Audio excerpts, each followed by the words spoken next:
Member U? Here. Members A? Okay, we have a quorum. Do we have any public comment this morning?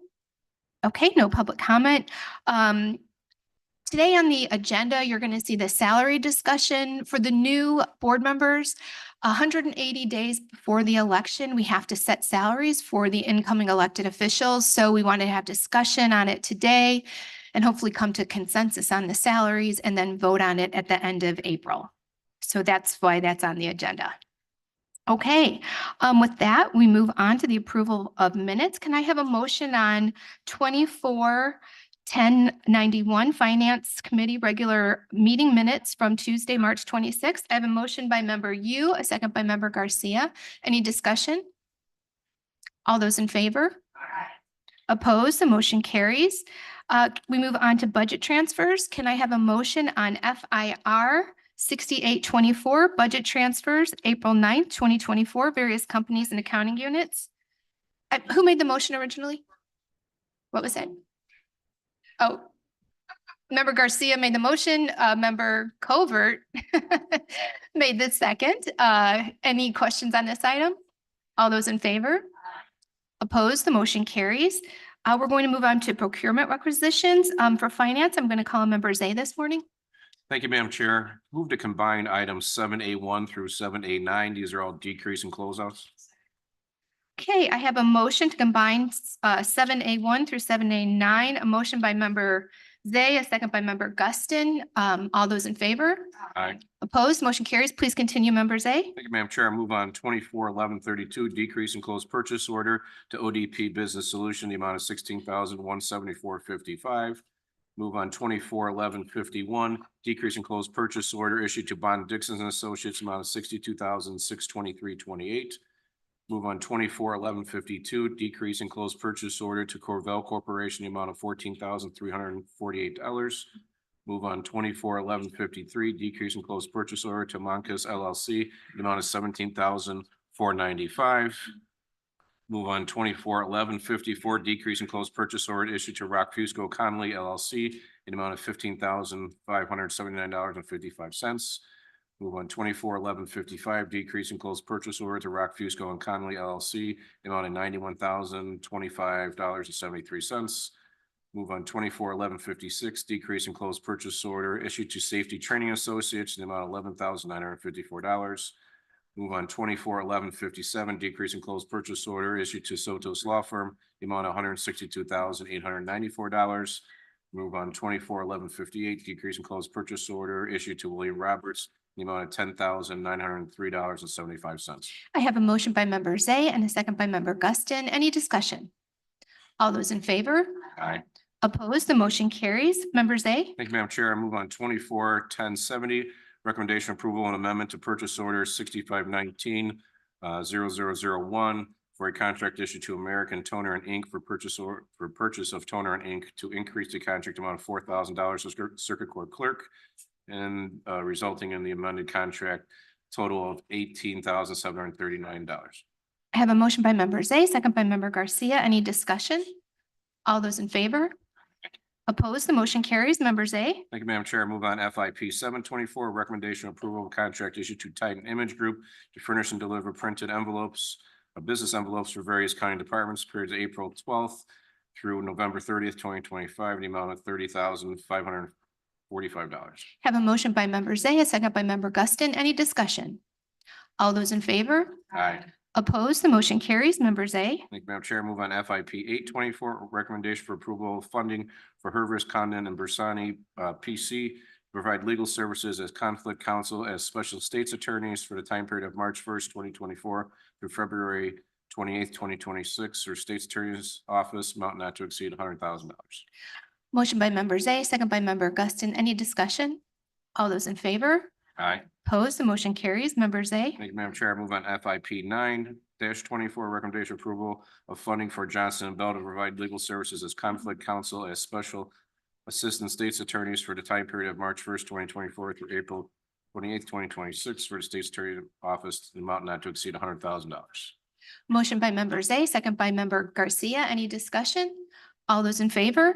Aye. Opposed? The motion carries. Member Zay? Thank you, Madam Chair. Move on FIP 10-24, recommendation approval of funding to Cheyenne Banks to provide legal services as conflict counsel as special assistant state's attorneys for time period of March 1st, 2024 through February 28th, 2026, the amount not to exceed $100,000.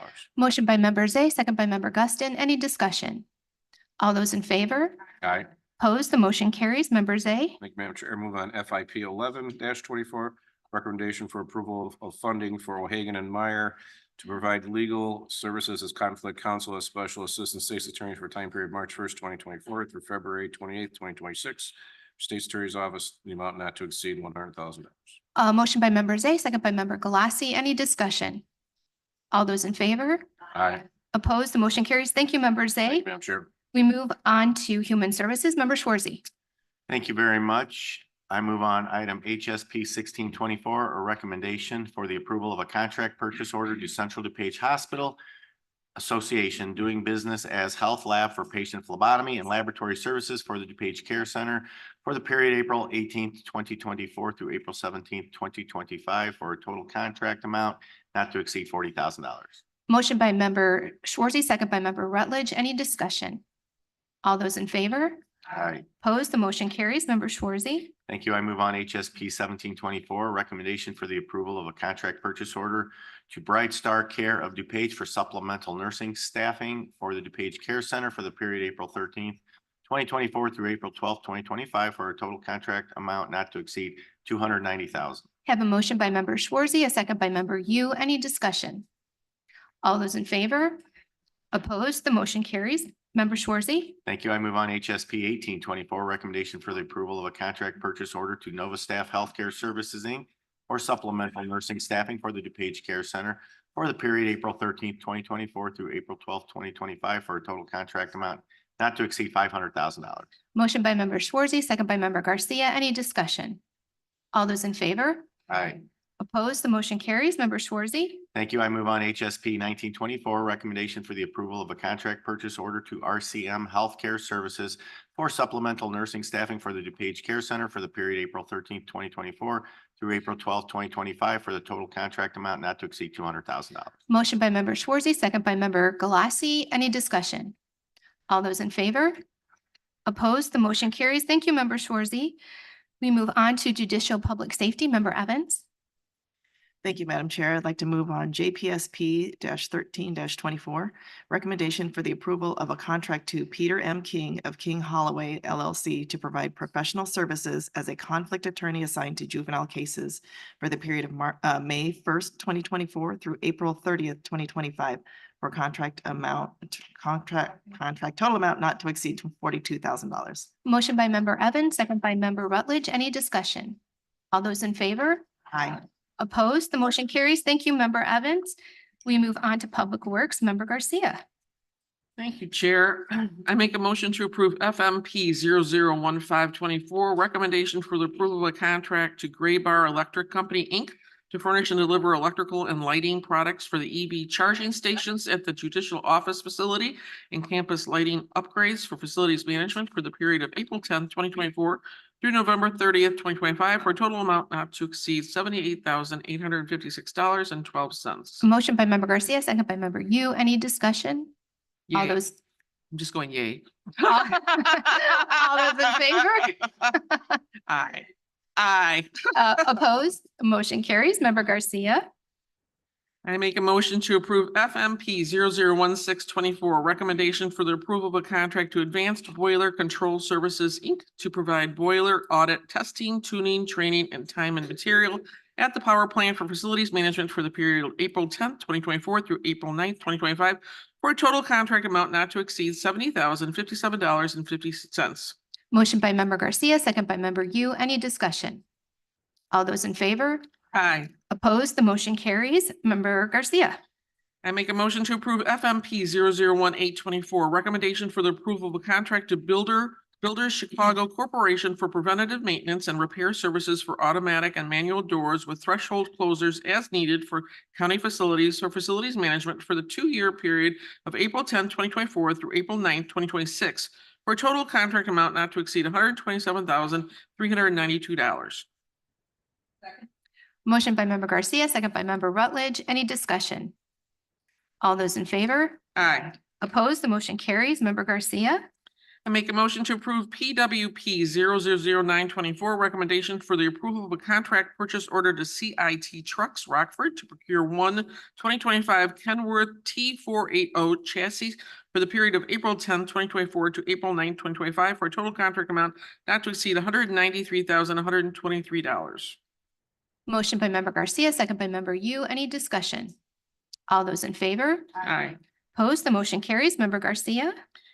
And finally, I make a motion to approve PWO 000224, an ordinance authorizing the County of DuPage Water and Sewerage System to enter into a loan agreement with the Illinois Environmental Protection Agency to fund public improvements to the county's Woodridge Green Valley Treatment Wastewater Treatment Plant. A motion by member Garcia, second by member Yu. Any discussion?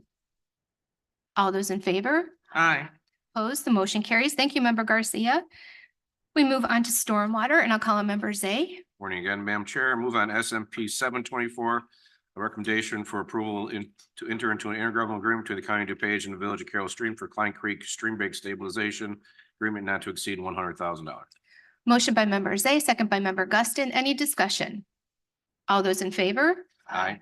Opposed, the motion carries. Member Zay. Thank you, Madam Chair. Move on SMP 824. Recommendation approval of contract issued to Geocentech Consulting for professional engineering services, stormwater management from April 9th, 2024 through November 1st, 2025, the amount not to exceed $90,000. Motion by member Zay, second by member Guston. Any discussion? All those in favor?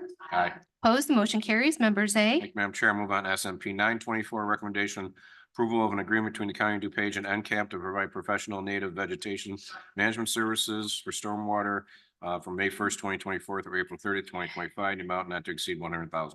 Motion by member Zay, second by member Garcia. Any discussion? All those in favor? Aye. Opposed, the motion carries. Member Zay. Thank you, Madam Chair. Move on SMP 10-24. Recommendation approval of an agreement between the County of DuPage and VT Construction to provide professional native vegetation management services for stormwater management from May 1st, 2024 through April 30th, 2025. Contract not to exceed $75,000. Motion by member Zay, second by member Yu. Any discussion? All those in favor? Aye. Opposed, the motion carries. Member Zay. Thank you, Madam Chair. Move on SMP 11-24. Recommendation for the approval of an agreement between the County of DuPage and Paizo and Associates to provide professional native vegetation management services, stormwater management, for an amount not to exceed $50,000. Motion by member Zay, second by member Garcia. Any discussion? All those in favor? Aye. Opposed, the motion carries. Thank you, member Zay. Madam Chair. We move on to transportation. I'm going to call on member Tornatori and member Ozag's absence. Thank you, Madam Chair. Move approval of 24-1043 DTP 58A-23, an amendment to resolution DTP 58-23 issued to BCR Automotive Group doing business as Roche Ford, furnish and deliver Ford motorcraft repair and replacement parts as needed for the Division of Transportation for the period May 13th, 2023 through May 12th, 2024, to increase the encumbrance in the amount of $30,000, resulting in an amended contract total amount of $100,000, an increase of 42.86%. Motion by member Tornatori, second by member Garcia. Any discussion? All those in favor?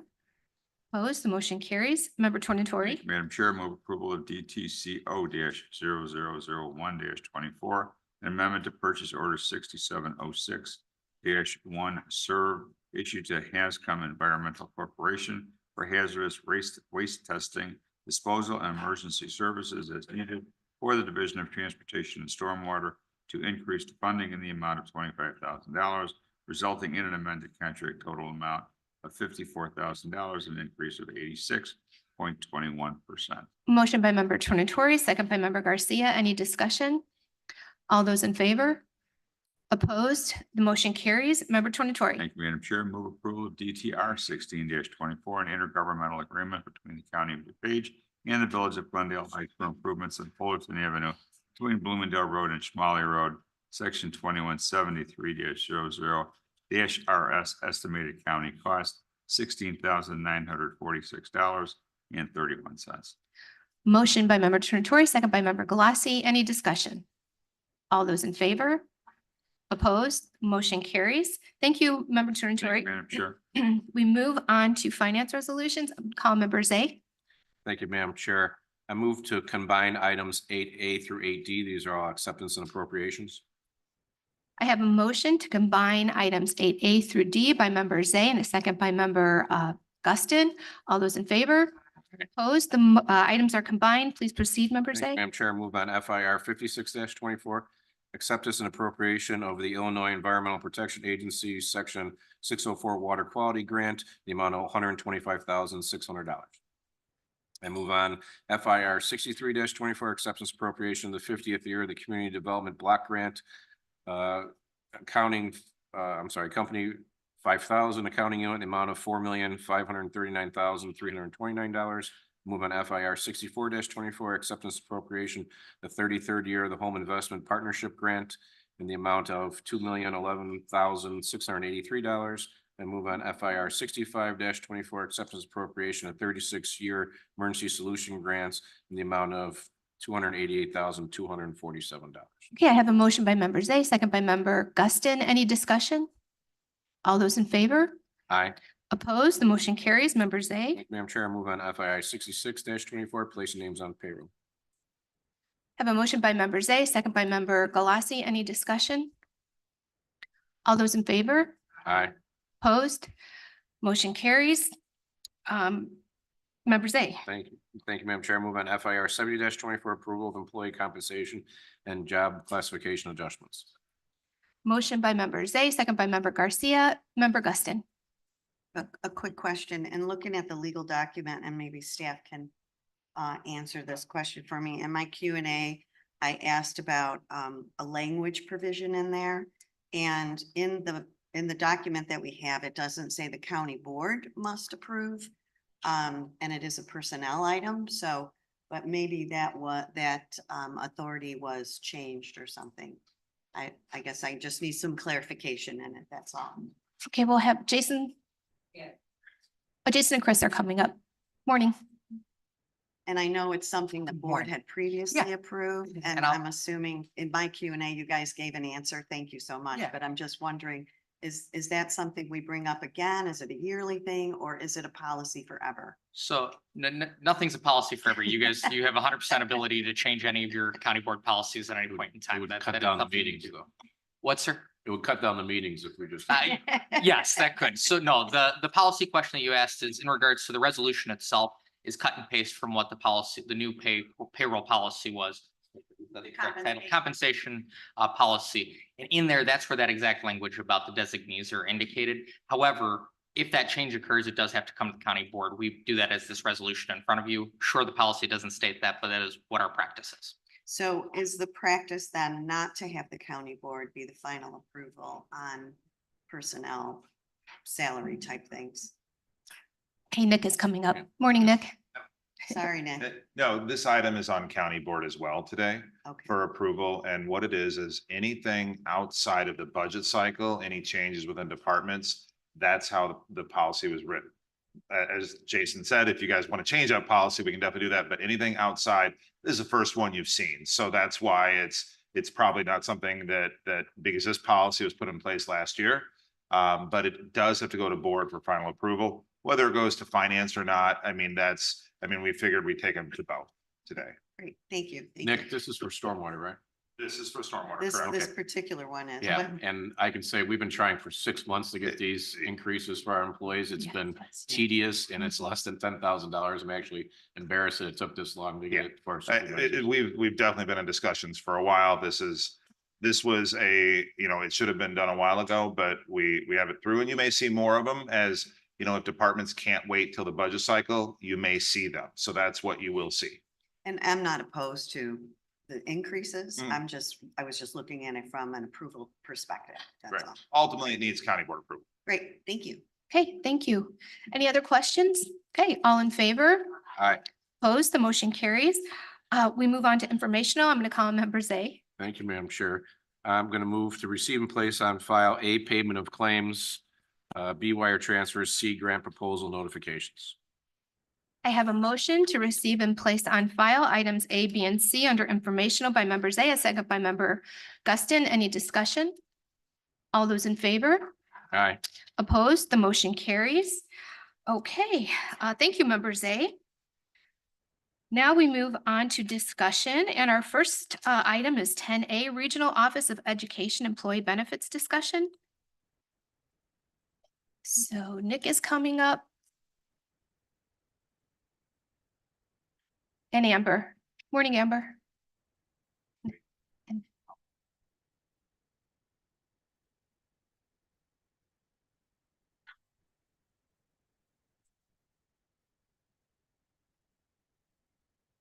And Jeremy, thank you.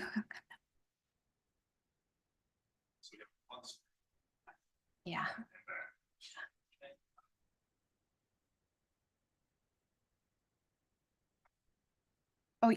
Nick, your mic. We're still on. Good morning, everybody, again. This was sent to you by Jason yesterday afternoon.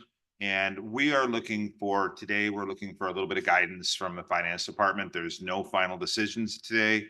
Based upon your guidance, we will then move forward at our next meeting with a resolution to encapsulate whatever the decision is. So a little bit of a background, and I'm going to turn over to Amber to go over some options at that point. As you all know, we're moving forward right now with ERP implementation and human resources. It has kind of brought an issue to the forefront that we need some guidance on to solve, because as it exists right now, we can't enter it into the system as it exists. So we need to make a change. That's one thing that we do know is something has to change to move forward. It's both options are absolutely viable. So a little bit of a background. So we're talking about Regional Office of Education.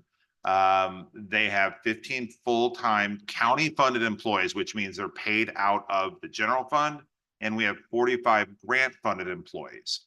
What makes them a little bit odd from other departments is those 45 grant funded employees, they're not part of the headcount allocated by the county, but they do receive some county benefits like health insurance, IMRF, some of them are TRS. So it's kind of a mixed bag out there, but that's what makes them a little bit different. Most of the departments have grant funded, but they are considered county employees. So it's a little bit different. And our system, we have to be either all in or all out with the employees. We can't have a hybrid that this does. And it should be noted, the ROE reimburses the county for all of our expenses. Now, the next point, the county is a self-funded insurance pool and responsible all claims. You know that, and this will come, you'll see it in the next slide. That's where it gets a little bit difficult to make sure we do get reimbursed, because we don't know the claims, and you'll see that in a second. So as I said, the challenge is we're moving to our new payroll system, and it will not support how we've done it. And I first want to admit, we've been doing it this way for 30 plus years. So there's really nothing that it's just, we can't do it moving forward. There is no resolution out there encapsulating why we did it this way or why we didn't, but that's going to change in the next meeting. With whatever's decided today, we will encapsulate it in a resolution. So like I said, we need to address how the grant funded employees are handled moving forward. Next slide. Current cost out there.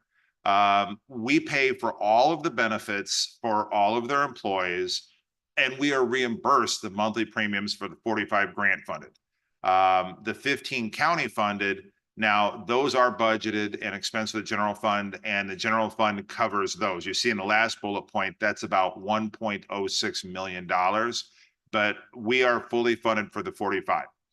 The difficult thing is that second bullet point, because insurance claims are not separated by grant funded, county funded. It's basically, here's the bulk of the insurance claims. And as we're self-funded, we pay that. So theoretically, we could be making money off the ROE, we could be losing money. We don't know the claims because we can't ask those because it's HIPAA guidelines. We can't do it by employee. So that's something, everything we know is covered by ROE. They've been paying it for all of these years. That's the one aspect that we don't truly know. I mean, if they are heavy health insurance users, it might cost us money. If they're not, we might make money. I don't know. So that's, as I said before, our cost right now that we do pay out of our budget's 1.06 million. Next slide. And at this one, I'm going to turn it over to Regional Office of Education, Amber Quirk, and to go over some options that we have. And like I said, both options we're presenting to you are viable, legal. We've met with the state's attorney, met with finance. These are both implementable. We have no concerns with either one. Thank you, Nick. Thank you, Madam Chair. Thank you, members, for your continued support and also for being here to listen and hear our options. So as Nick mentioned, one of the options we're calling option A, it's our preferred option, would be making all the ROE positions county employees. So transitioning the 45 grant-funded employees to become county employees. And essentially, this would take a resolution and it would allow those expenses of the 45 grant-funded employees to be reimbursed fully, again, through the general fund, and allow them all to be part of that ERP system, which we hope would be a more efficient and effective way to spend our taxpayer dollars. And then I'm going to have Jeremy Dotson, who is our Chief Financial Officer and in charge of operations, to discuss option B. Morning. Thank you, Amber. So with option B, there are quite a few changes here in regards to separating from the county. And part of that separation involves moving all of the county paid employees as well as grant paid employees over to their own system. With that being involved, there's some costs that we have to consider. One of those costs is going to be moving the budget for IMRF. So the county currently pays for IMRF for all of our 15 county paid employees over to the ROE, as well as covering the costs of those 15 employees as well. And then also part of that cost is going to be any incidental costs. So like, for instance, the $50,000. Oh, I'm sorry. Next slide. Sorry about that. Next slide. So moving to $50,000. Oh. You get it. Oh, sorry. Sorry about that. Okay, so the details for option A. So we have option A and option B. Option B being fully insured ourselves, separate from the county. Option A, which we're going to discuss now, is moving the 45 employees over to be included in the head count. So that would have to occur with the fiscal plan. We would have to include an additional appropriation in the general fund and change the head count with the board's authority. Those are the things that would have to happen. The 45 employees would be then added to the general fund through Company 1000. And we would develop an agreement that would include the process for fully reimbursing health insurance premiums and other expenses related to those employees like TRS, IMRF, workers' comp. And as we mentioned before, this is very similar to what we've been doing for the past however many years. It worked before because it was a paper process. But since we're moving to this electronic system, we can't keep doing it like we were doing it before. So we're going to make that change. Hopefully, it would, again, be more efficient this way. And the ROE would be responsible for covering any cost to making the change to accommodate our TRS employees, which is a different beast than any other department has to worry about. And now Jeremy will talk through the details of option B. Sorry, jumped the gun a little bit on that. All right, so the details of this option, which is to separate in county employees as well as grant employees over into their own system. So with that being said, there's quite a little bit of costs involved in that process. So in past years, looks like 2023, the county has paid $93,000 of that health insurance costs, and it's projected to be $100,000 in 2024. But in regards to the IMRF benefits, that would also roll over into the county, into the ROE's books of record, and then the ROE would be the employer in terms of having its own retirement plan. So with that being said, there's quite a few costs in regards to the $50,000. We're going to have to absorb a little bit more overhead because, right now we don't currently administer the IMRF. We're going to have to train folks to do that in our in-house to do that. There's going to be quite a few costs in regards to extra duties. So we're going to have to increase the duties of our HR department as well as our payroll department to take on this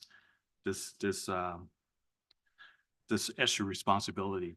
And then also we did a exercise where we actually amortize that cost over the life of the system, which would be 15 years, which would be a future value of annuity payments of $50,000 over 50 years, 15 years. And that would be close to $1 million, a little less than $1 million, give or take. But that would be the extra cost that's not really presented for you, but something for you to consider as you make this decision whether to move forward with option A or option B. And I will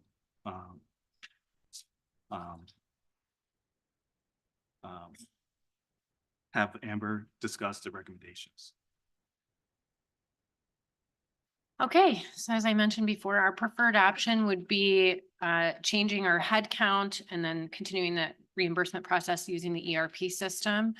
Obviously, we will work collaboratively with the county administration to help determine what are all the logistics that have to go into an MOU or IGA between us and the county if you were to approve this option. Obviously, it's ultimately up to you, but we do hope you would consider our preferred option. Okay, hang on one sec. I see all the hands. Hold on. Next slide. And Nick, did you want to add Yeah, something? I just wanted to kind of reiterate a little bit because obviously a lot of information. We've been dealing with this for a couple months. So I mean, it definitely, we've gotten really deep in the weeds, but basically you have two options in front of you. Bring the 44 employees in as county employees. We'll bring a resolution to recoup every cost that is part. It might be several resolutions because we might do head count, costs, everything. Option B, we can do a separate health plan. Bring them, they can control their own IMRF. There is some additional expense to that. Both of them are viable, and we will, based upon your direction, we will then do a resolution. You'll see it in 2 weeks and move forward.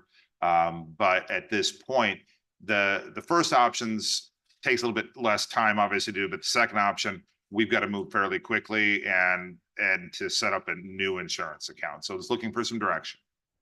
Okay, all right. So so as far as hands up, I see Schwarzy, member Zay, Tornantori, Garcia, Guston, Evans, and you. Do I have anybody else? Galassi. Okay. Okay, so I'm going to actually start out today. My questions for you are, if we were to make you make the ROE employees of the county, how does that impact your grant, and could you lose the grant by becoming county employees? So we have our own FEIN number that we use, and we have our own SAMS.gov account that we use to apply for the state grants. So similar to a few other counties, like Lake County, for example, their ROE functions this way where everyone's under the one head count, but they are able to apply for grants from the state and then reimburse the county. Okay, so that does not put the grant in jeopardy. It does not. Okay, and then some of the employees are on, I heard IMRF, and some are in TRS. So by them becoming county employees, how does that impact the TRS group of employees? That is a great question. It wouldn't impact them. So the way the teacher retirement system works is you have to have a professional educator license to even be eligible. You okay? And Jeremy will be performing the role of Nick from the rest of the group. Sorry. So to be eligible for TRS, you have to have a professional educator license. Then when we have somebody who comes into the office that has a PEL, that's what that's called, and they are eligible, we send the job description to TRS, and there's a special form, and they have to approve it. So people would not be getting both IMRF and TRS, and this would not impact whether they could get TRS. They would not be getting IMRF if they're getting TRS. Okay, all right, thank you. Okay, so I have member Schwarzy. Thank you, Madam Chair. And you asked one of the questions. So how long, is this a state grant that you've been getting? Is it a federal grant or is it a mix of grants? It is a mix. We have multiple federal grants and we have multiple state grants. Okay, and right now these grants employ 45 people. Correct. And how many years has I mean, does that change from year to year? Also a great question. Some of our grants come to us because we are a regional office and all regional offices get a certain specific grant annually. However, like TAP, our truancy grant, is a competitive grant and we actually have to write for it this year. So there is a chance we would not get the funding for that department. So potentially we could hire 45 grant funded employees full time, but that money may come and go depending on, would that mean we would have to find that money elsewhere to be able to continue that employment of that person? We have to find that elsewhere. Okay, okay. So technically, would this be considered a cost neutral hiring, so to speak? For these, I mean, it's, Yes, but I believe. Absolutely. The goal, if you go with option A, would be we would craft the resolution so it would be cost neutral. As I said, the one thing we can't pin down would be the health insurance costs of the individuals, but it would absolutely be cost neutral. Everything from workers' comp to IMRF to health insurance premiums, we would make it cost neutral for everything we can absolutely, categorize. and so Nick, stay up there because I think this next question might apply to you more. So we have more than just the Regional Office of Education that has contract or grant funded employees. So would this be a countywide? No, the other departments, ROE is kind of they're one of a kind for the fact of a lot of the other departments, community services comes to mind. They have a lot of grant funded employees. Those are county employees. Okay. So this is actually bringing it more in line. If you go with option A of the other departments, ROE has a lot of autonomy with the grants. That's why it's probably been done this way over the years, but it actually brings it in line more with the other departments. Thank you very much. Thank you, Madam Chair. Thank you, Member Schwarzy. Member Zay? Thank you, Madam Chair. Now, first, Nick, I don't understand why we can't get this broken down by department. Why Hippo, we're the employer, we pay 80% of the insurance. Why can't they, don't have to give us names. Why can't they break it down per department? That's, we can absolutely keep pursuing it with the Blues and we can do everything we can, but that is, from a standpoint, breaking it down.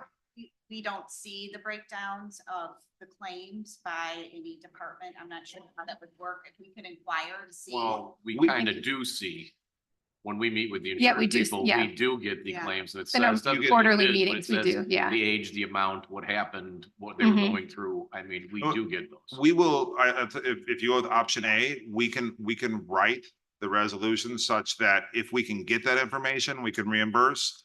But if we can't, we can't. So we don't have to hold up the resolution, but we can absolutely write it that if we can track down information with our insurance provider, we will do that. Okay, well, that's just, that's, if we can, that would be, I think That's, it'd be very helpful for us to know. and that's really the only cost out there. Everything else, we're very comfortable that we can get reimbursed. That's the only one that's really at play. And then on option A, I think you're saying it's just it's a resolution that makes them county employees. I think I see it a little bit more. They become county employees, then all these grants and appropriations would have to be approved by this board, would have to come through. If they're county employees, we would have to approve it. So we have a couple different options and we thought about that too. And I'm not sure we want to bring in all of the grants in here doing all that. If we bring these expenses into the general fund and not do the grant funded, we would not run the grants through this board unless if that's the will of the board, but that would be a big departure from what we've done before. I would suggest that we simply have an account within the general fund that covers the employee benefit expenses. So we had that discussion and I don't think that we want to be, I'm thinking the board doesn't want to be responsible for the grants of the ROE. So they're employees, but they're really not. They're kind of like stepkids, I guess. We still like I them. didn't say, she said right. I didn't. Okay, well, it's something to look Yeah, into. right it's there. absolutely, we thought about that and yeah, so no, we very much, that was thought out and we don't necessarily want to run the grants through board or have finance have to oversee them. I think it works well how it is right now. Okay, thank you. Thank you, Member Zay. Member Tornatori? Thank you, Madam Chair. Some of the questions I had have already been answered. This seems to be obvious to me that option A is the way to go, for a variety of reasons. We have grant funded employees in other departments. Community development was one that I was thinking of before you mentioned it. It's going to be expense neutral. It's the recommended option. For me, when I first read the memo, the thing that jumped out at me is if we were to separate these 45 employees, their insurance rates are going to be a hell of a lot higher than they are now. And that would bother me for employees of the county that we've had for a long And time. we've gone through both paths in depth. I mean, we've actually gone to the point of getting quotes from the Blues for what it would be.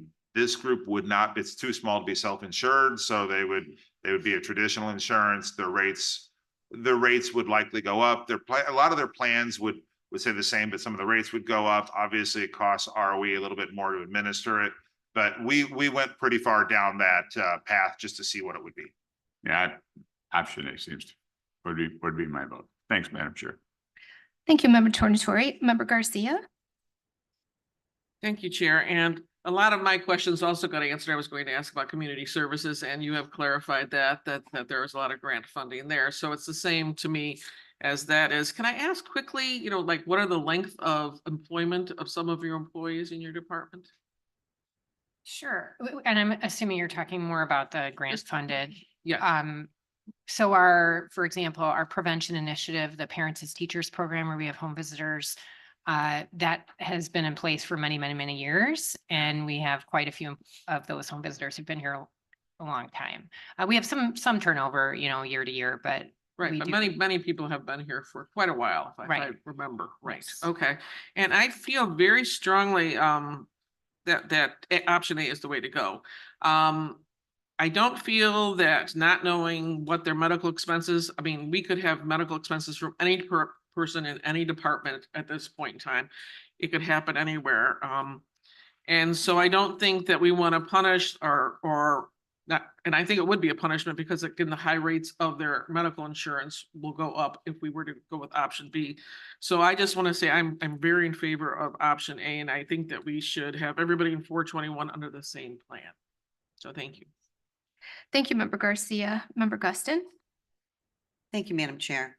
I agree. I think option A is the way to go. You guys are already pretty much working in a system like that anyway, where you're getting reimbursed for the costs that are needed for that agency. So basically at this point, it's getting away from paper and going to electronics, which is really what we need to do anyway. All that data will be electronically available where we don't, now you have it, but it's paper and now you've got to deal with it. So if we're going to be moving forward on that stuff, we might as well do it now. Just take the bandage off. You're already doing it and move forward. The other thing is with the grants, if we oversee your grants or have to look at them, I know grants are really time sensitive and sometimes you got to get it done. So I don't know if we really want to go that deep in the weeds or be engaged in that, just an agreement that says you will reimburse us. And I think that, you work on good faith and you've been working together for years in the capacity you have. So I don't have a problem with that at all.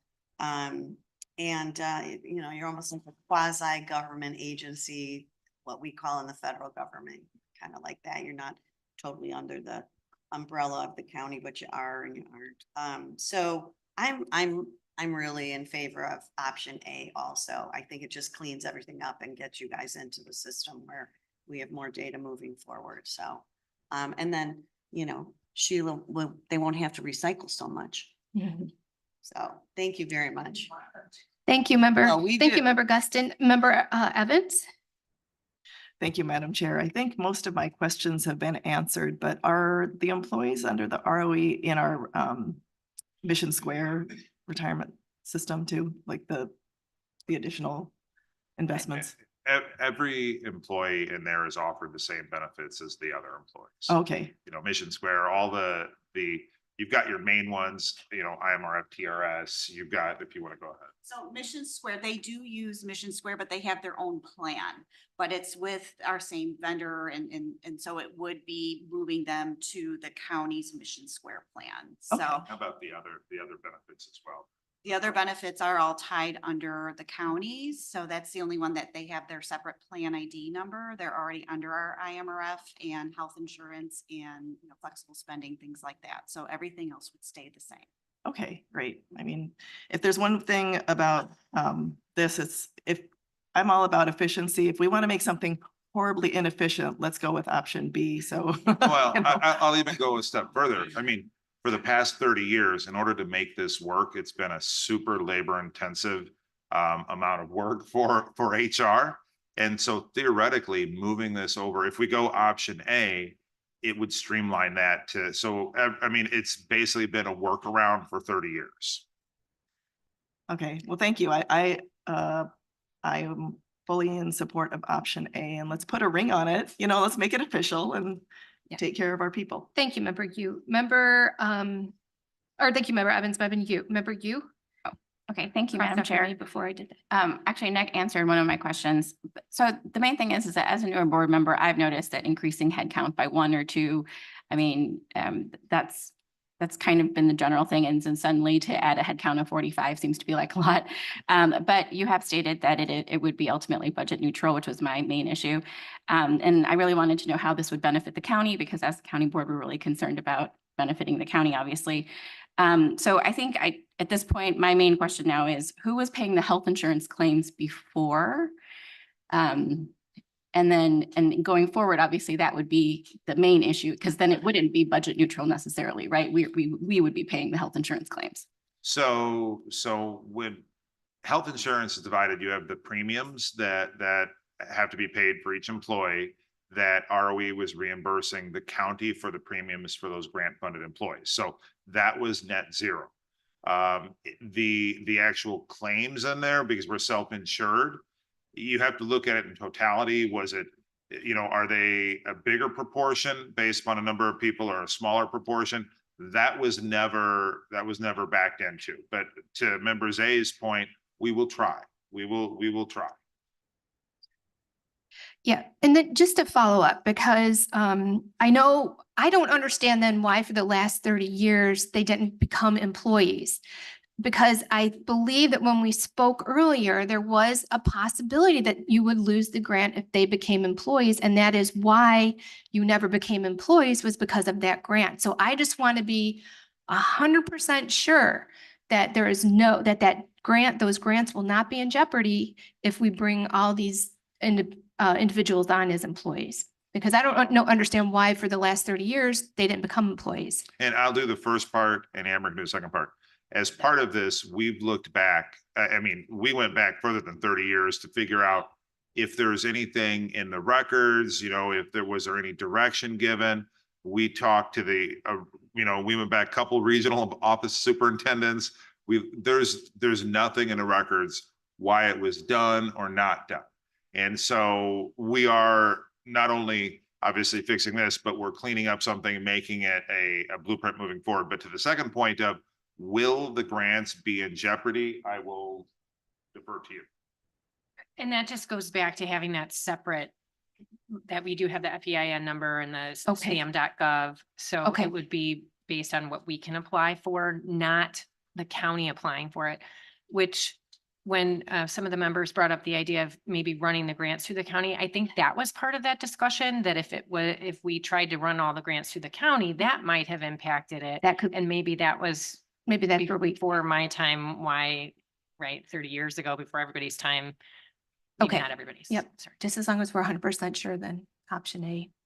Yeah, so do we have consensus on option A then for going forward for our next board meeting? Yes, everyone, yes. Okay, Can I ask one clarification? absolutely, And absolutely. so option A sounds like it's unanimous, but also not running the grants through board to keep the Yes. autonomy of ROE. We will just run through enough, whatever we need for the head count, for the appropriation, but we're not going to manage the grants. Okay. Yeah, come on up, Amber. And I want everybody to know, I mean, obviously you can see this on your own, but we have 0 findings and we're audited by the auditor general. Mhm. Jeremy does a fantastic job, maybe not with recycling. Don't tell him I said that about him, but we do have a lot of redundancies to make sure that everything is done as well as possible. And we'll share all of that, obviously, with everybody moving forward. Great. Okay, good. Thank you. Any other questions? We all have consensus, right? Option A going forward. We'll have the resolution then for the next 2 weeks. in 2 weeks. All right, great. Well, thank you all. Thank you both so much for coming in and answering all of our questions. Okay, now we move on to item B, elected official salaries and stipend discussion. So who wants to lead this discussion, or should we leave it? I'm going to lead it. I'm going to lead it. Members A, go ahead. You please take the lead on this. Well, no, I mean, we have to do this, like you had said previously by law. I know nobody likes it, but things have changed. I've talked to staff. I mean, many of our elected officials are doing this full time now. It's not a part-time job. Honestly, the salary is set for county board members for the next 2 years. The 12 of us who our term doesn't end for 2 years, we're already the salary set. So the change for those 2 years to have those 6 that are going to be elected in November to make more or less than what we make would be kind of odd. So I mean, basically what we're talking about is 2 years down, 2 years down the line. So basically, I mean, it would be a 0-0 increase even for the countywides, because that's what the last countywides also got was 0-0. And then we would be looking at the 2 out years in those 4-year terms. And, and staff look at it. I mean, we have been, nobody likes giving raises to elected officials or whatever. And I know, but if you look at what we've given to our employees during the same time, it's been 29% since 2013. So that's pretty big increase. I don't think anybody's talking about big increases. I mean, I think we're talking about 2%, 3% or 2%, 2%, which for board members, it's basically, I mean, $1,000 a year. It's not much, but I mean, that was one of the things on the salaries and stipends. Our county board rules say, and I mean, if we have people who serve on outside boards like the Board of Health, they do a lot of work. Years ago, for some reason, we placed it in there that they get a stipend there, and that if you're a county board member, you can't receive a stipend. Well, they're doing extra work. I think they should receive that stipend if they want to receive that stipend. If they don't and they want to continue not to get it, that's up to that elected official. But I know the Board of Health, I don't know if the Water Commission does not, but I don't know if other ones that we appoint county board members to get funding, but I think we should take that option out for those board members. And again, the board member, if they have that option, they can always decline it. I mean, at the Water Commission, if you're elected official, you get nothing. If you're non-elected, you get 600 a year. I have many of those people who we appoint from the county side don't even take the 600, which drives us crazy because we write them a check and they never cash it, and then we have to cancel it and do all that. But again, I mean, things have changed a lot, and I know a lot of people do a lot of work here on this board, and our elected officials. I mean, our countywide elected officials are basically department heads. I mean, we've given a lot of our department heads raises over the years, and I think we're just looking at something, again, not big stuff, but I think increases in those 2 out years would be looked at, and I don't think anyone's going to frown upon it, the way the cost of living and everything else has gone up here the last several years. Okay. Great. All right. So members, they started that. With regards to the stipend, in order to remove that, we would just have to change the board rules.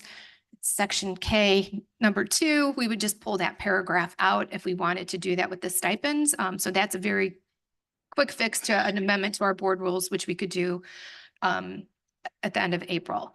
As far as our salary discussion, does anybody have any further input on to what member Zay said? Do you want to increase? Do you want to leave them the same? Do you want to, what's the consensus of the board here? We need to get some consensus because we have to have a resolution ready for the last meeting in April. Because like I said, we have to have this done.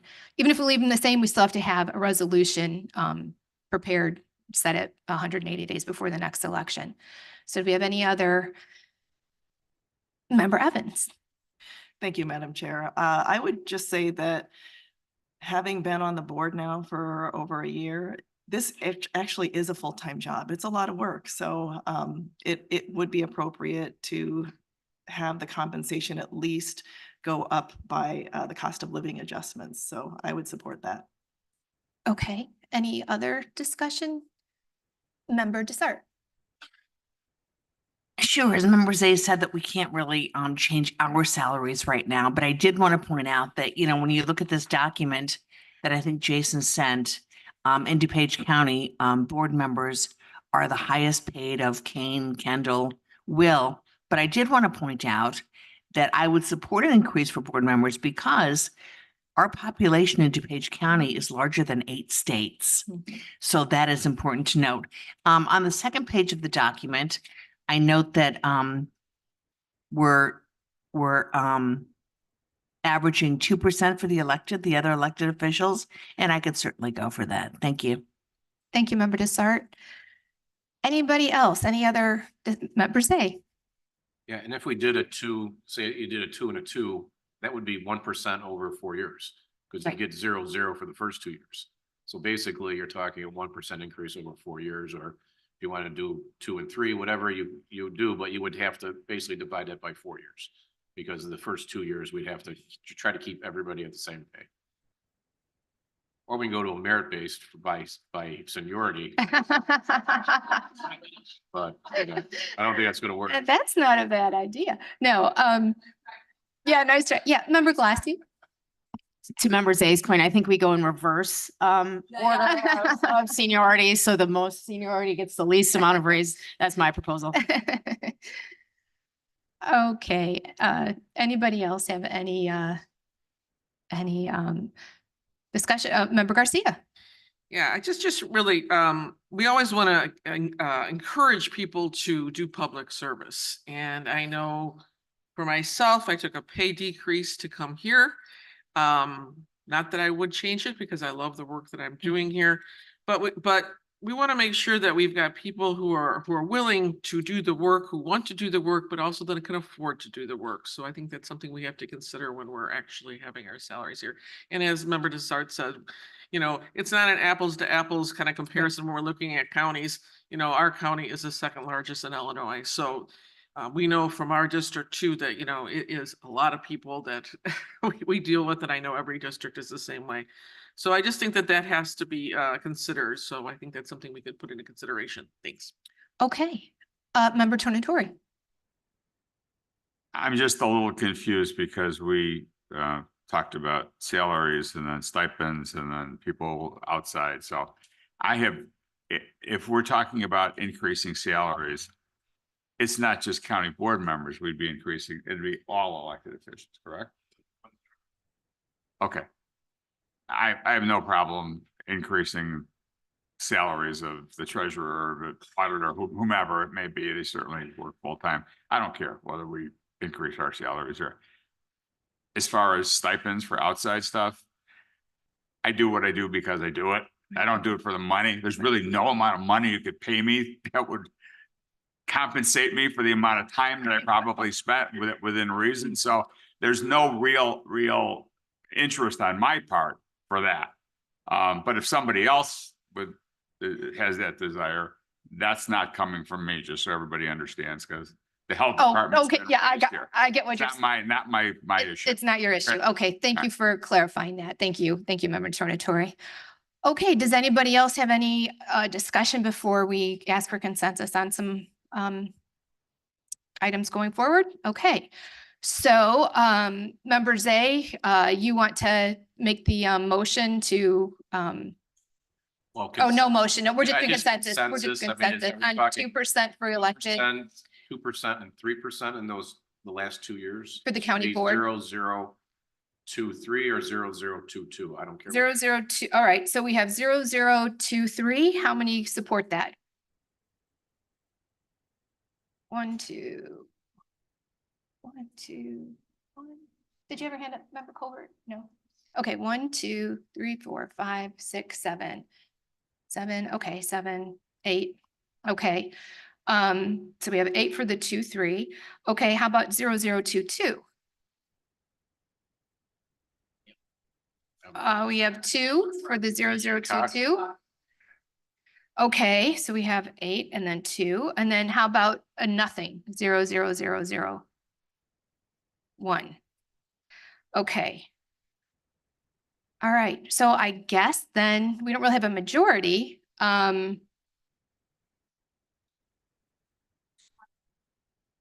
So I don't know what direction to give them going.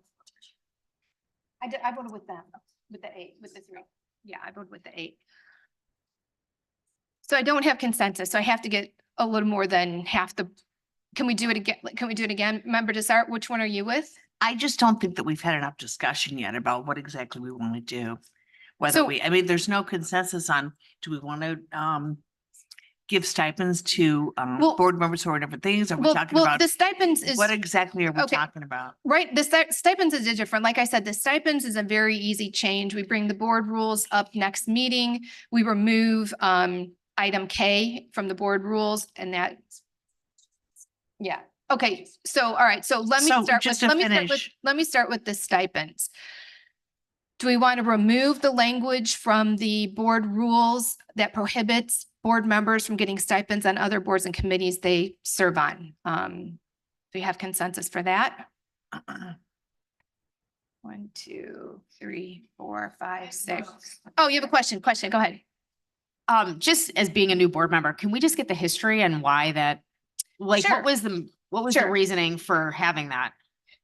Good question. And I will defer to some of our senior members in regards to what the practice has been since I've only been here 3 years with it. But what I can say, when we redid the rules, there was still an appetite at that time not to do additional compensation for board members when they're serving on those auxiliary boards. The Board of Health is the most called out one because that is the most obvious. There is other statutory ones that disallow elected officials from receiving compensation, as Member Zay indicated with the Water Commission. If you're an elected, that's by state statute. We, however, regulated under the county board rules that if you're serving on any of those, you can't get anything. The background was they didn't feel you're already getting paid for the county board member position and that you shouldn't get it for additional. It's literally one little paragraph in the rules, though, that regulate that whole process. And if you were to remove that one, it would allow board members. Now, obviously, the Board of Health, as we said, is the one that you can call out the easiest, but if there was another board or something along those lines, you'd be allowed to receive that compensation. I know it's been for the 3 years I've been here. I can't speak to before then. So And we're I'm- saying about as I say, I'm 15, looking at about members there. 15 years, remember?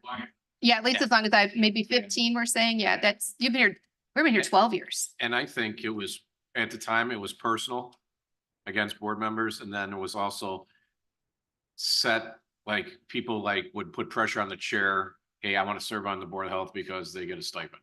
I mean, that's how it Okay. was back at that time. Okay. I mean, and that put the chair in a difficult position, you know, for certain, just for a small amount of meetings. And I mean, I don't think anybody begrudgingly, you know, now thinks that because they do a lot of work over there. I mean, Members A, was that also, if I remember correctly, there used to be a stipend for chair of committees? Yeah, they got rid of- And there that, used to and be that a- was part of the, vice chairs and vice chairs Yeah. used to get stipends for being a chair of a committee. You get 2,500, and then it was 1,000 for the vice chair.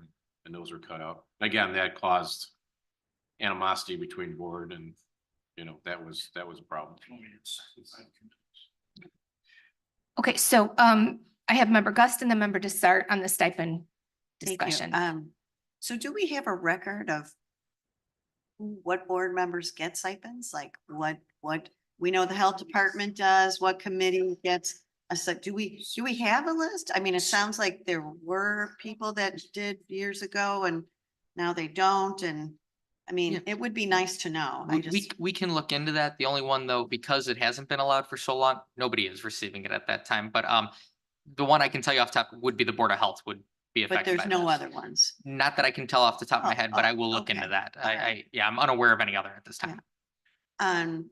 I just, you know, stipends, I mean, unless you really make an argument that you need them, it just doesn't make any sense to me. Most people volunteer because they love their community and they want to serve and they want to be there and they want to help make decisions and stuff.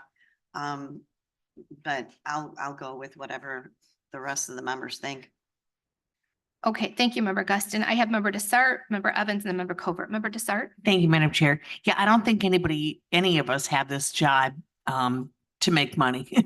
I'm like Member Garcia, and I took a pay cut taking this job, and I lost my insurance taking this job as well. I just wanted to give you a little bit of background that Chicago aldermen get 143,000 a year, and the median income is in DuPage County is $107,035. So I just wanted to put that out there because many of us do have made this our full-time job, and we're, talking to constituents all the time. I'm sorry, your mic is turned off. Anyway, I just wanted to throw those facts and figures out there. Regarding consensus on stipends, again, the committees I'm on, the DHA and the Historical Museum, I didn't do those to make extra money, but like Member Tornatori said, we do those out of the goodness of our service to the community. Thank you. Thank you, Member Dessert. I have Member Covert, or Member Evans, and then Member Covert. Member Evans. Thank you, Madam Chair. In defense of stipends, I will say that serving on a board takes somebody away from their family. So even if it's like $500, hey, you take your family out to a nice dinner every once in a while. And that's a little token gesture to show appreciation for the work that they do. Thank you. Thank you. Member Covert and then Member Rutledge. Thank you, Madam Chair. I agree with many of the board members here. A lot of people have taken pay cuts. I'm an attorney with my own law firm and I have lost clients. So to be here to work for the community, and I'm happy to do it. I'm happy to be here to serve. In terms of stipends, it's a very good argument on both sides because if people, this is a full-time job and people outside of these meetings, they do go to events and constituent event. There's a lot of work outside of this room and everybody works really hard here. So with the stipends, if you're a chair or a vice chair of a committee, you are working extra. And I would understand the stipends, but then on the other hand, as Member Zay mentioned that it created a lot of contention in the past. And right now it seems to be working without the stipend. So I'm indifferent to it. I guess whatever the will of the board is, that's what I'll go with. Yeah, and just clarification from staff. I don't think we're talking about stipends for chairs or vice chairs of our committees. We're just talking for outside boards. So we're not talking about, like finance chair or. My opinion would be the same for that as well. Okay. Yeah. Okay. So whatever the will of the board is, Yes, we're not talking about stipends for us in-house. We're talking about outside service. Okay, so I have Member Rutledge and then Member Tornatori. So Member Rutledge. Thanks, Chair Chaplin, and thank you for clarifying the stipend for committees here. As far as outside committees, I agree with Member Evans that all those years I was a photographer, if you're giving away your services, that diminishes your qualifications almost. I think people should be paid for their worth and what they bring to those committees. So I would be in favor of stipends for outside committees, not in here, but others that people participate in, because absolutely that is beyond the scope of what we're elected to do here. Okay, thank you, Member Rutledge. I have Member Tornatori, Member you, and then Member Schwarzy. So go ahead, Member Tornatori. Member Zay is giving me agita this morning. Oh, I love That's, it's hard for me, Italian. Look, as far as the stipends are concerned, whatever we agree to is still going to be subject to whatever the bylaws of that board would be. So we couldn't have, Paula and I couldn't get any more than other board members of the Board of Health, regardless of whether we'd want to take it. I don't get paid for IDA either, but that has nothing to do with us here. They don't pay it from the state. So unless there's an overwhelming desire to give stipends for people who are serving outside, I don't even know why it's being brought up this morning. Perhaps Jim does.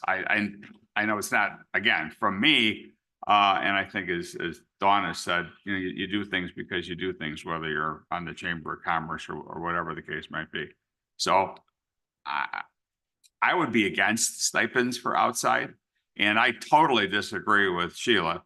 I don't think that what I do for the health department for free diminishes what I do for the health department because I don't get paid. I don't think what I would do would be any more or less or any of those if I were getting paid, whether it be IDA or the health department. So, but I am a capitalist that I think everybody ought to get paid for what they do.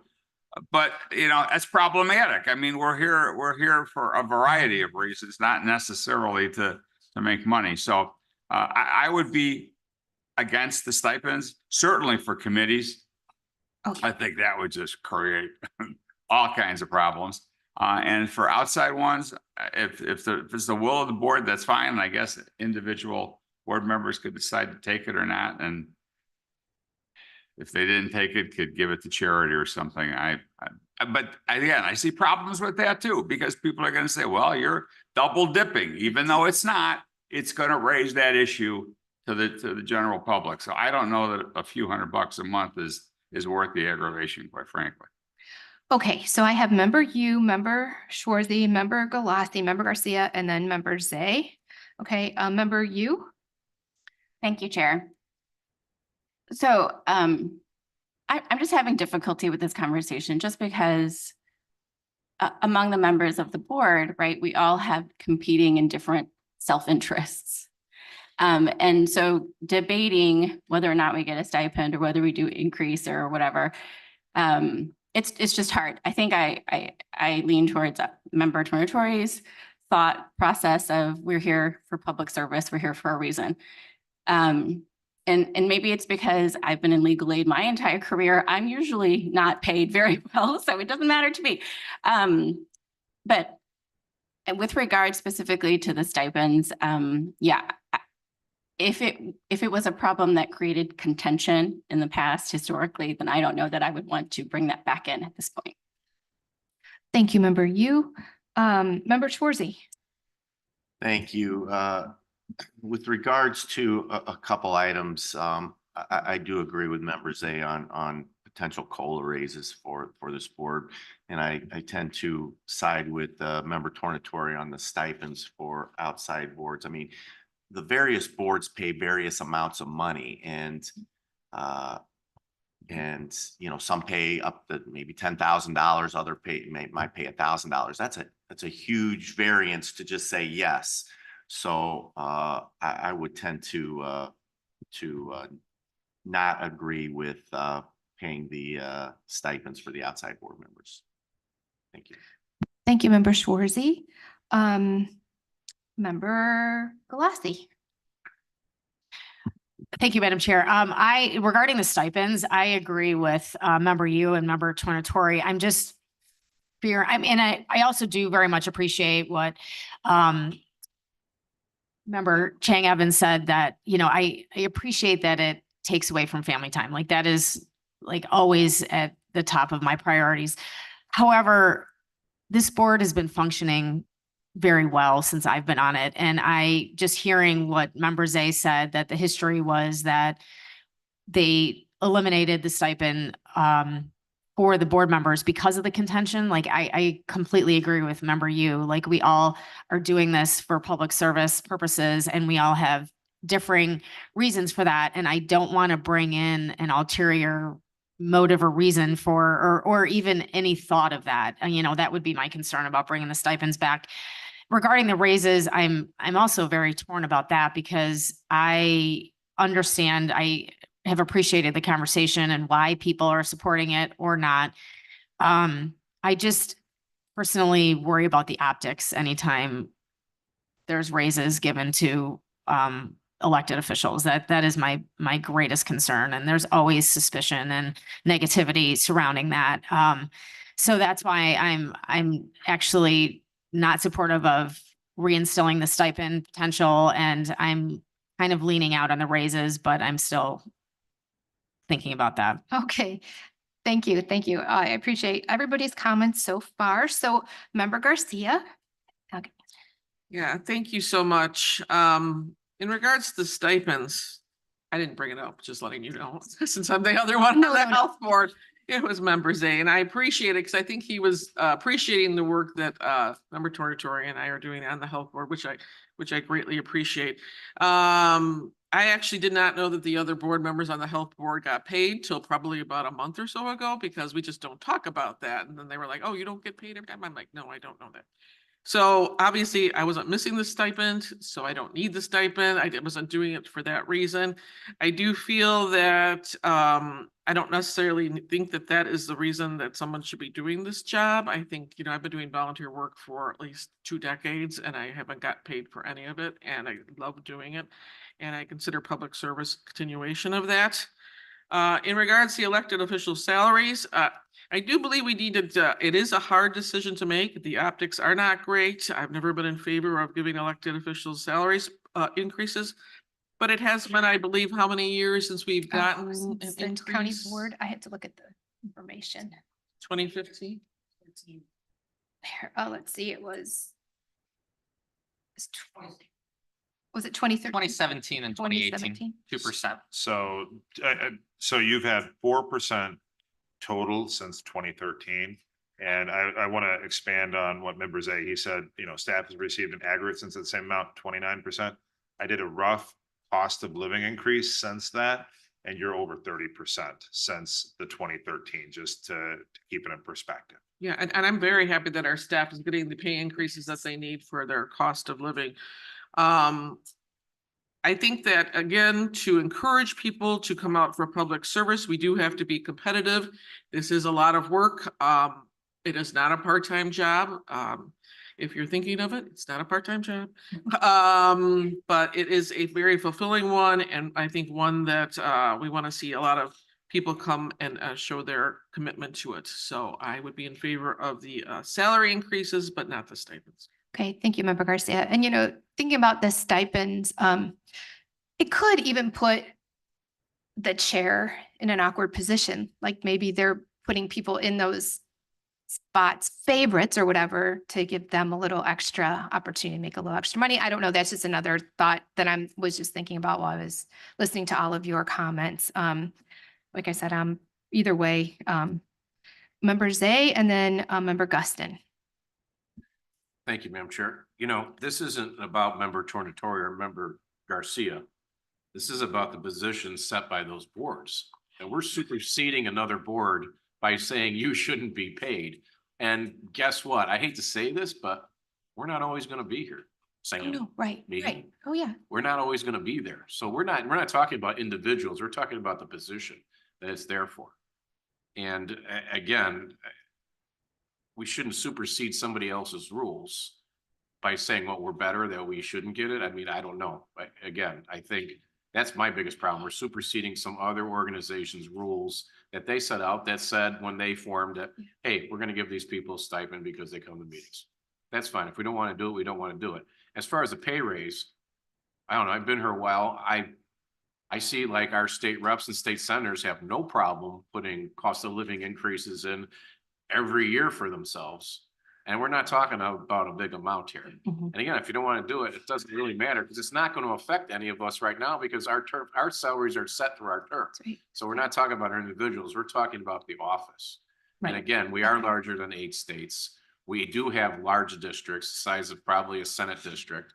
Kane County has individual member districts that are about 15,000 people each. I mean, every county's set up differently. So again, if we're not talking about individual people here, we're talking about that position and those boards they send. We don't, who knows? They might change legislation. There might be more boards that people can be appointed to that we don't. But again, we're making a lot out of nothing. Again, if you don't want to take that stipend, I guess you like don't you take it, said, right. you can always do that. But someone down the line, 3 years down the line might want to take that stipend. Yeah. And we're not giving that individual that, you know, Opportunity. I guess, decision that they can make on them. Okay, thank you, Member Zay. Member Guston?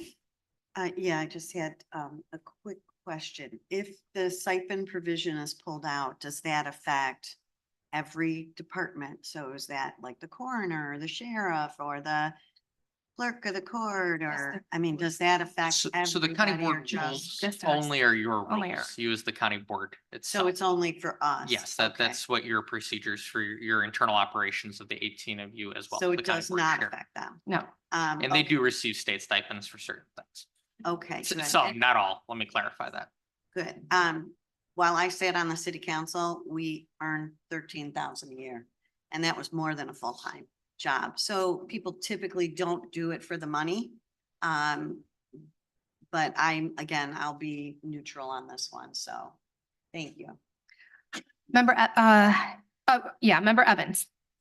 Thank you, Madam Chair. I want to build on something that Member Zay had said, that it's weird for me mentally to try to think about increasing my own salary. However, we do need to think about the future. If there's somebody that I know that would be a fantastic candidate for county board, think about it this way. We are increasing their salary, their future salary, and making this an attractive seat to sit in, because it's not about us.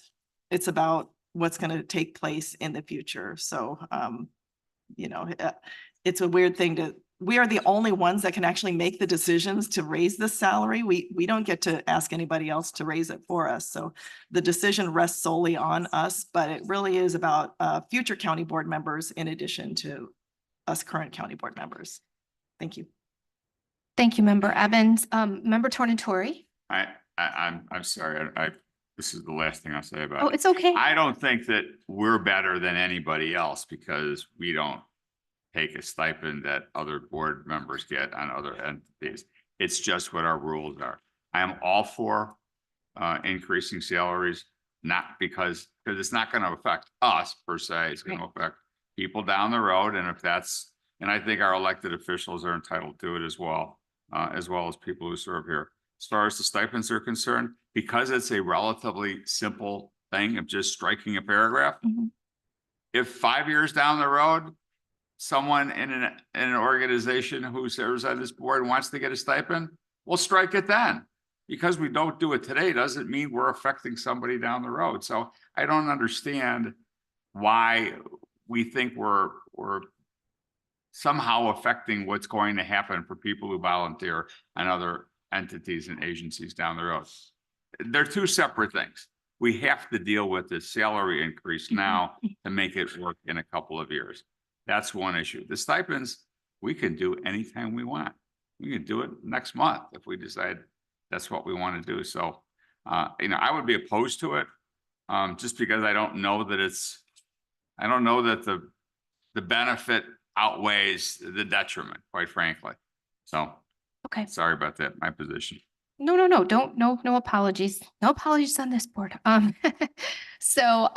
right. So I'm going to try again, just on the stipends right now. Oh, Member Rutledge? Yeah, absolutely. Go ahead. I just wanted to, again, I'm going to agree with Member Evans and Member Zay. And I want to point out too, the discussion is about worth and, wow, it's not a lot of money to be here, but all but 2 of the board members here have a spouse that helps in their household expenses, things like that. So for myself and Member Dessart, it is at least about the money as much as the service.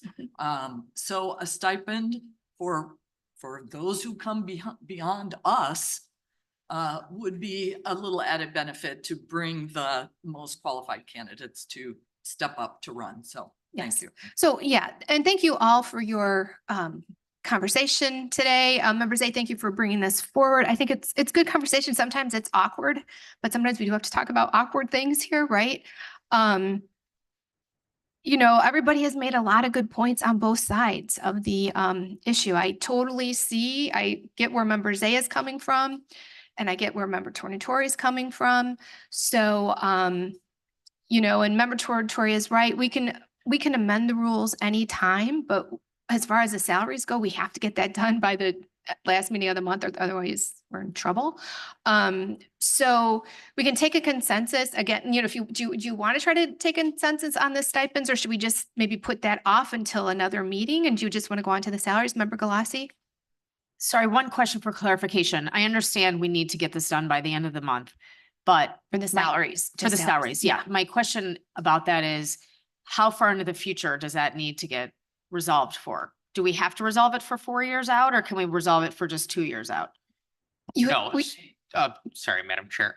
So what it is, you have to set it for the length and term of whatever that office may be. The elected wives are 4 years, yes, but the county board, because this was the 2-4-4, you'd be setting it for the next 4, for the next county board members. Yes. Right. Okay. So So as far as the stipends, do we want to just maybe put this off for another day?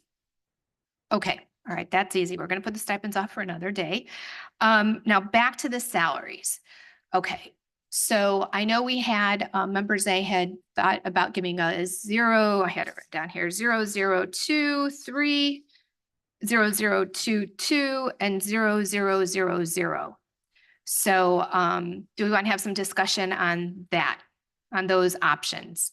Anybody want to have any further discussion on what they think, about any of those options, or we can just start with consensus on, it would be 0%, 0%, 2% the third year, 3% the fourth year.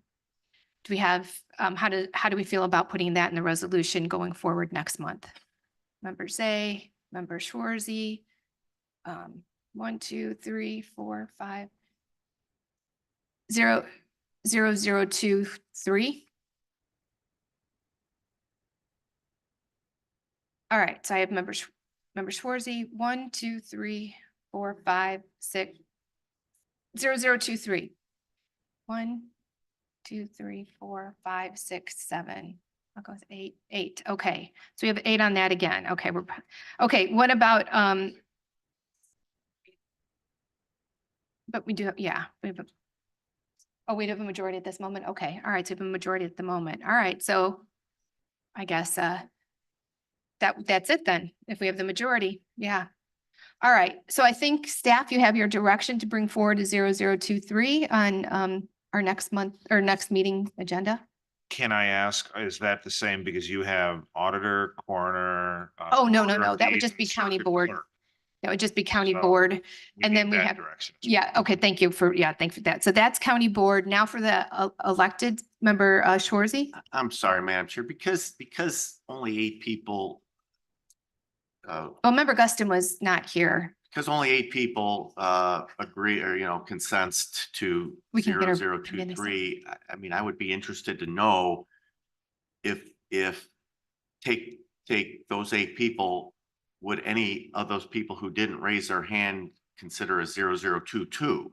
I mean, can ask that of anybody. because this is going to be a contentious discussion in 2 weeks or whatever it is. Yeah. If we're only at about half and half, so. Okay, so those that, I don't know, member Guston, do you have an opinion on the 2-3 or no? You're either way?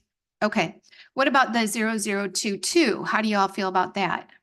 I mean, I would encourage those who said 0023, if they're good with one or the other, to continue to raise their hand as well.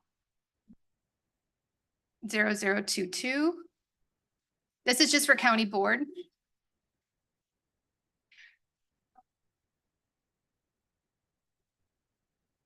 And did I make that more That- confusing? I think it made it more confusing. Okay.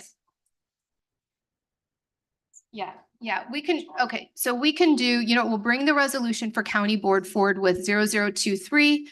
We can always amend it next week if there's other members here that weren't here that want to change it. But I think we'll bring for county board, the resolution forward 0023. Now for the county wides. What do we want to do with that? Member Covert. I'm sorry. Thank you, Madam Chair. Thank you. I feel depending on the county elected official seat, I mean, are we looking at auditor and clerk and all them? No, it's just What are the ones that are up this, it's just the ones that are up this election. So it would be the circuit clerk, the recorder, the auditor, and the coroner. Okay, so my understanding is that we were talking about wage adjustments for the cost of living. Mhm. I feel that those positions already make over $100,000. Mhm. And I feel that would probably be fair as a salary. That's my thought on it. Thank you. so, Yes. yeah. Any other discussion on those salaries for the county-wides? How do we want to do we want to leave them as they are? Okay. What was that? Member Rutledge?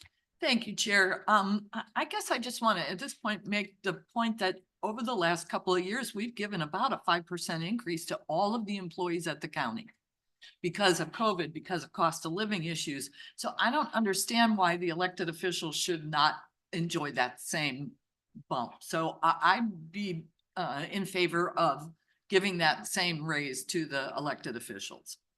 Okay, what was that?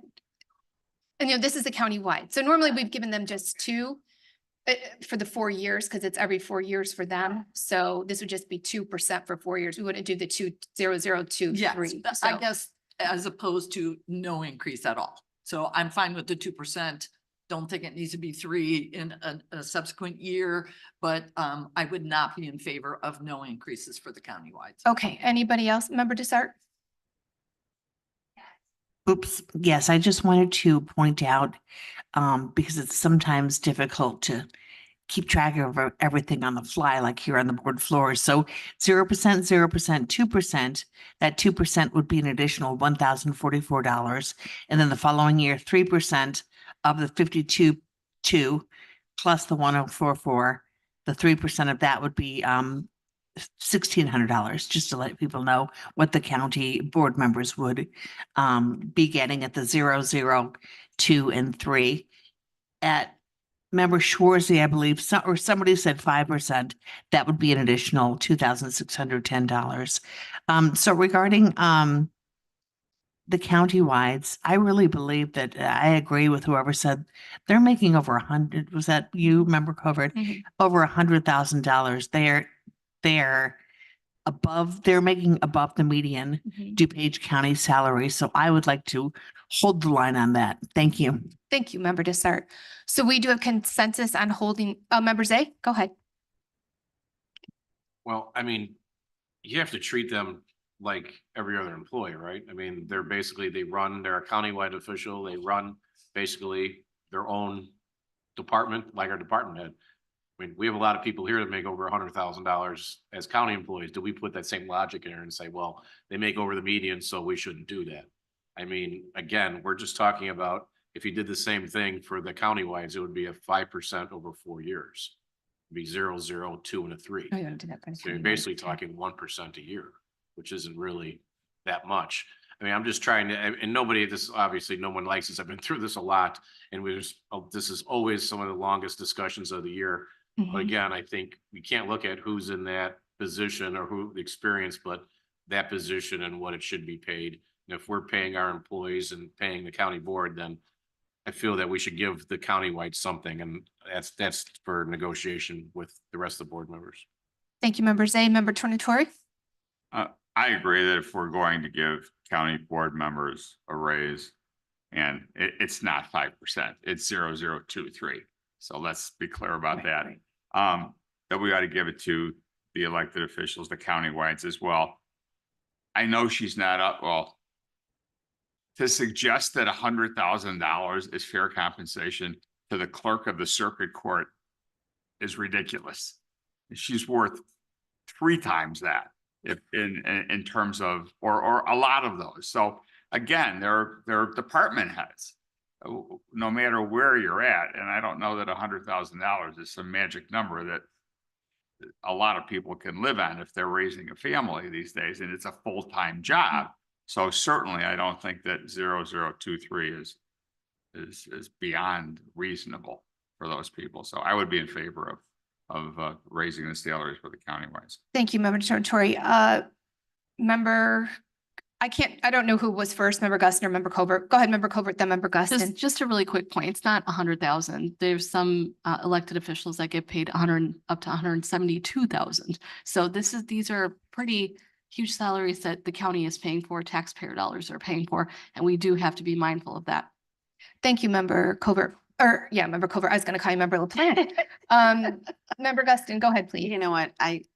Personally, I don't want to discriminate against anybody. I mean, everybody works very diligently, very, very, very hard countywide for us. I would think that if we're going to give a raise, it should be across the board. Yes, there may be some people feel are getting more money or adequate money, but then there are other people like in the state's attorney's office that do a lot that aren't making what other state's attorneys are making. So it's very hard to point and pick and choose. So my comfort level, if we're going to do this, you do it across the board and just be fair about it. Thank you. Thank you, Member Guston. Member Desart? Thank you. I just want to, if we're throwing out numbers, And I almost always agree with member Tornatore, but I do have to correct him. The circuit clerk doesn't make $100,000. She makes $167,404. And I just think that if we're throwing out numbers, we need to be accurate. Thank you. So again, the figure is $167,404. Thank you. Let's be clear, I never said ahead, she Member made Dickey. 100,000. I said someone suggested earlier, and that was member Covert, that there were people making over 100,000. I know she makes more than that.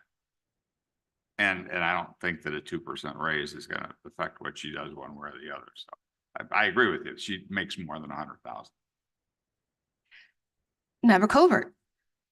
Think that, I know we're talking about fairness across the board, but we also have to look at this in an equitable manner. There are people that make more and there are people that make less. The cost of living is different for different people. And we have to look at equity when it comes to this whole analysis. So Thank you, Member Covert. Member you. Thank you, Chair. I forget which member had stated it earlier. Maybe it was member Covert, but this is taxpayer money. We are not a private company. We're not, there's no profit loss statements. This is taxpayer money. And I have a really hard time stating that we should give increases with taxpayer money, particularly when the living wage is $15 an hour right now, right? That's our minimum wage here in Illinois. That is a salary of about, $32,000 a year. So our elected officials, the coroner, the auditor, the clerk, whoever else, they're making, what is that? 3 times, 4 times as much as that? So it would be my proposition that we leave the county wide elected officials alone. With regard to our county board members, again, I don't like to say that I'm an elected official. I don't like to say that I'm, this is public service, people. And at the same time, I understand, as Member Rutledge stated, there are people who have spouses, incomes, that kind of thing, that, add on to each person's, salary or household expenses and that kind of thing. If we want to go back to the 0022, maybe that's something that I would consider. Yeah, but we're talking about countywides right now, right? Yeah. I think this whole conversation is just, it's hard. That's what I said, it's every 2 years we have to do this, and it is a very uncomfortable discussion. But unfortunately, we have to have those discussions sometimes. So, all right, so is it the consensus? We're going to leave the countywides flat? All right, okay. All right, we're going to take a consensus on countywides for 0023. Can I see a show of hands? 1, 2, 3, 4, 5, 6, 6. Wait, 1, 2. Did you have a hand up? 1, 2, 3, 4, 5, 6. Who's 7? 7. Okay. All right, 7. So it fails. All right, so we will leave. Go ahead. Yeah. Yes. Can we have a consensus that, and this would be my vote, whatever we agree to be the increase for the county board members should be the increase for the countywides. I think that's the only fair thing to do. Okay. All right. So if you want 0023 for us, then it ought to be for somebody else. All right, can we get consensus for 0023 for all elected officials? Yes, Member Galassi, go ahead. I actually agree with Member Tornatore that they should be equal because again, going back to optics, I think it looks strange to give the county board members a raise and not the county-wides. But if we're voting on consensus on whether it should be consistent, I don't want that to be confused with voting on whether it should be 0023, because I don't agree with that, but I do agree that it should be consistent. Okay, all right. Okay, so that's a good question. So can I get consensus that whatever salary adjustments we make for all elected officials? Can we get consensus on that? Okay, let's see. 1, 2, 3, 4, 5, 6, 7, 8, 9. Okay, there's consensus on that. Okay. Let's go get coffee. So now consensus for all elected officials at 0023. Can we get consensus on that? 1, 2, 3, 4, 5, 6, 7, 8. All right, we have consensus on that. Okay, so I think we have the consensus for all elected officials at 0023. Okay, we can bring the resolution forward next Tuesday. And in 2 weeks, nothing is set in stone. We still have time to discuss. We get to do this again in 2 weeks. So how fun, right? So we can discuss again in 2 weeks, but at least we've given staff direction on how we want the resolution to be drawn up. Nothing on stipends. That's going to be a whole nother, we'll discuss that another time. Okay. Member Desart. Yeah, I just want to ask too about, remind me again about the extra perks. Are we still giving I'm it like? sorry, I can't hear you. Hold on, guys. I can't remember to start. Thank you. My question is, they're going to turn off your mic. Just joking. Remind me again about the extra perks that elected officials get. Should we discuss that? Do they still get cars? Do they still get Yeah, gas? Do they still get, They get a car all of these stipend. extra perks? And Yes, do we want to continue with that? Thank you. Yes, they do get a car allowance of, what is the car allowance? 5,400. And then there's a state stipend of, I think it's 63, but 6,300, but let me double check that.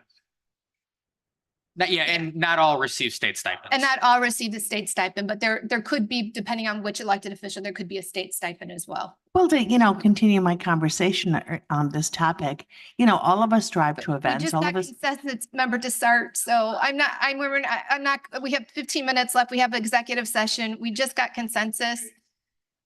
Yeah, I don't want to go through it again. We could talk about the stipends in 2 weeks. We can pull that. I don't know, is that part of is that in the salary resolution? Yes, there's a specific line in the whereas, if they receive the state stipend of, it might be, I gotta look at, yes, it's in there. I gotta look at the exact number though. No, But our yes. stipend for the car allowance. How does that work? Oh, for the car allowance, it indicates that the county board can set car allowance. Does that have to be set with the salary? Or can we change it at any time? Let me double check. I don't know Here if that's comes Nick. We're gonna get you considered. some. So the stipends, that, for example, be it ordained that the DuPage County Auditor shall receive annual stipends as set forth in ILCS in the amount of $6,500. You have that for the coroner, you have that for the recorder of deeds, you have that for the county circuit clerk, $6,500. So all of those are listed in the resolution as well. What about the car stipend? How is that set? Is that set by does that have to be in the? That's in the resolution as well. So that's in the That is resolution. in the resolution as well. Next week, that'll be in the resolution. Which And can always this be changed. This follows the exact framework has been done every 2 years, how we list the stipends in there, list the payments. This has all of the stipends that we're aware. And Member Garcia asked, why do they get a car stipend? That is what some county board decision in which they receive, I think. Yeah. I don't believe that's by statute. No, that one I don't think is by That's a statute. decision by compensation practice that's been in place for many years. Okay, When this is brought up in 2 weeks, 2 can we weeks. discuss it more at that point? This will be, you will have a resolution can in front of have- you that states all of it. And we can And if pull you it out want to if y'all change that want. resolution, so be We're it. done. Member Guston? Yeah, staff, can we just get an email or something at the next meeting of the list and breakdown of the stipends? And then we'll just move on. I don't need you to answer right Yep. now. So. But if we, so because the we gotta easiest go thing- in We gotta closed get an session. executive session Here's the too. easiest thing. One We question. will get this resolution lined out, that lists all of it, and send this resolution out well in advance of board. Thank you. Okay, And then we and the can. list, break it down. It has it all in. All right, The perfect. Reso spells all of it And the out. dollar figures. Okay, great. Thank you. Go ahead, Member Desert. Thank you. So my point in bringing this up is what one of my colleagues said earlier, maybe remember you, that this is taxpayer money. We're not a private corporation to give cars to people and gas money to people. This is taxpayer money. And personally, Do the electeds get mileage when they travel too with the car? No. So they travel to Springfield quite a few times a year too. I don't know if that has anything to do with it, but countywides do not receive. Right, so county board members that travel get gas reimbursement, electeds don't get gas reimbursement, they get the stipend. Okay, so we're gonna, just for clarification, staff has their direction, they're gonna prepare the resolution 0023. Okay, thank you. Now, I am advised that we do have matters before us requiring us to enter into executive session. So I'll ask those not associated with the executive session to please exit the room. And I'll take a motion to go into executive session. Okay, I got a motion and motion by member Evans, second by member Garcia. We'll wait on 1 second. Can we take that motion to go in while they're here or no? Yeah, can we I have a motion to go in, all in favor? Okay.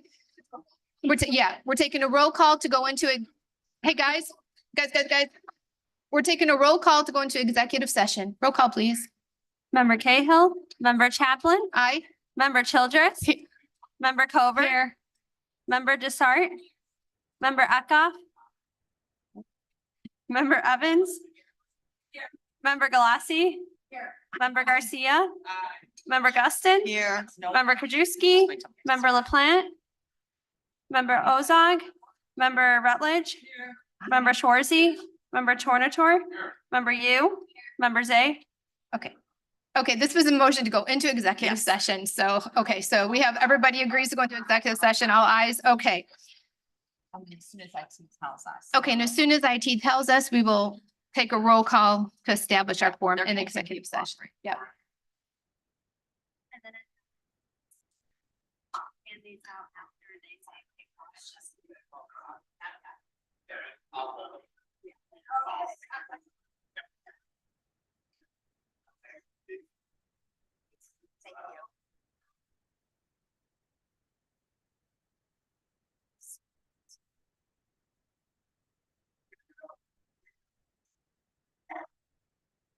Heard my station, yes. That's something to put in,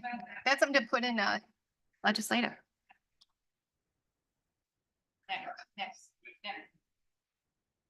Nick, Barb. You're good. Are we okay on IT? Not yet, okay.